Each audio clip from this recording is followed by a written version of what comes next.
All right, WMC, this is the video to find the winner for my Jonathan Taylor 16 by 20. This is number 4.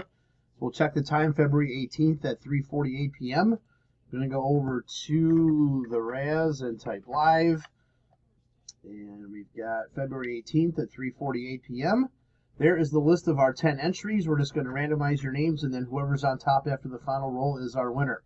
So we need a dice roll of 5 or higher. That's not going to work. That's not going to work. 12 times. Here we go. Good luck. 1, 2, 3, 4, 5, 6, 7, 8, 9, 10, 11. Last and final. Here we go. Good luck. It is Justin. Spot 9 is your winner. So, Justin, please message me with your 16 by 20 choice. There is our verification code, our timestamp once again, February 18th. 3:49 p.m. That's it, guys. Thanks.